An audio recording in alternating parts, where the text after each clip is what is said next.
اللہ تعالیٰ اپنے بندوں پر آزمائش ناراضگی کی وجہ سے نہیں ڈالتا، بلکہ یا تو وہ مکروہ چیز کو دور کرنے کے لیے، یا گناہوں کے کفارے کے لیے،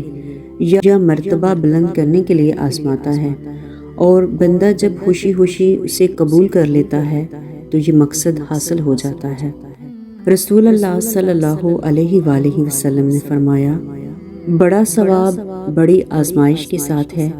بلا شبہ اللہ تعالیٰ جب کسی قوم سے محبت کرتا ہے تو ان کو کسی آزمائش میں ڈال دیتا ہے، اور جو اس آزمائش پر راضی ہوا، اللہ تعالیٰ کے بارے میں غلط گمان نہ رکھا تو اس کے لیے رضا ہے، اور جو آزمائش پر ناراض ہوا، صبر کی بجائے غلط شکوے اور گمان کیے تو اس کے لیے ناراضگی ہے۔ جب انسان مختلف مصائب اور آزمائش میں مبتلا ہو جاتا ہے تو وہ انا للہ و انا الیہ راجعون پڑھتا ہے اور صبر سے کام لیتا ہے، اور آزمائش کے باوجود اللہ تعالیٰ کے متعلق اچھا گمان رکھنے لگتا ہے تو اللہ تعالیٰ خوشنودی اور مصیبت کے مطابق ثواب بھی دیتے ہیں۔ حضرت محمد صلی اللہ علیہ وآلہ وسلم فرماتے ہیں کہ مسلمان کو کوئی بھی دکھ، تکلیف، رنج و غم آئے یا صدمہ پہنچے، یہاں تک کہ ایک کانٹا بھی اگر چبھے، اور ہر دکھ کے بدلے اللہ تعالیٰ اس کے گناہ مٹا دیتا ہے۔ حضرت عبداللہ بن مسعود رضی اللہ عنہ سے روایت ہے کہ میں نے نبی اکرم صلی اللہ علیہ وآلہ وسلم کے پاس آپ کی بیماری کی حالت میں گیا اور آپ کو شدید بخار تھا۔ میں نے عرض کیا کہ بے شک آپ تو شدید بخار میں مبتلا ہیں، اور میں نے کہا کہ اگر ایسی حالت ہے تو پھر آپ کے لیے اجر بھی دوہرا ہوگا۔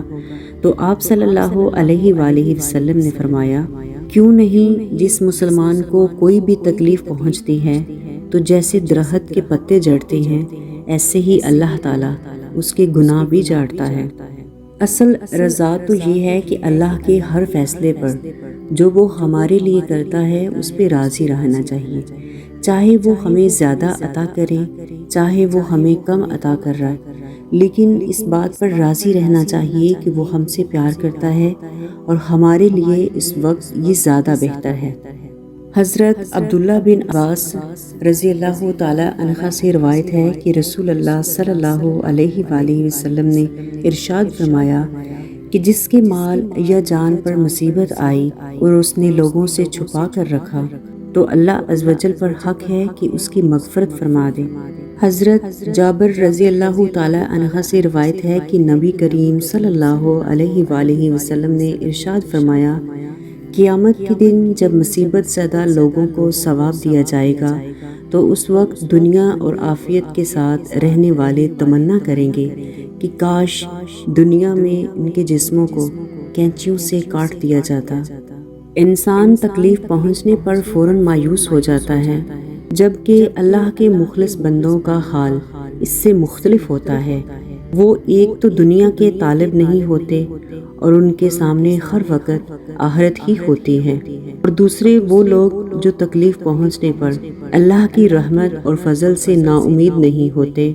وہ جانتے ہیں کہ دنیا کی کمی بیشی اللہ کی محبت یا ناراضگی کی علامت نہیں ہے، بلکہ اللہ صرف آزماتا ہے کہ اس کی نعمتوں کا شکر ادا کون کر رہا ہے اور تکلیفوں میں صابر کون ہے۔ اللہ تعالیٰ فرماتا ہے کہ اے ابن آدم،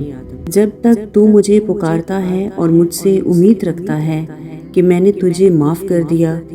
جو تو نے کیا، اور مجھے کوئی اعتراض نہیں کہ اے ابن آدم اگر تیرے گناہ آسمان کے بادلوں تک پہنچ جائیں اور تو مجھ سے معافی مانگے تو میں تجھے بخش دوں گا۔ اے ابن آدم اگر تو میرے پاس ایسے گناہوں کے ساتھ آئے جو زمین کو بھرنے کے قریب ہیں اور پھر بھی مجھ سے ملاقات کرو اور میرے ساتھ کسی کو شریک نہیں ٹھہراؤ تو میں ضرور تجھے بخشش کو بھرنے کے قریب لاؤں گا۔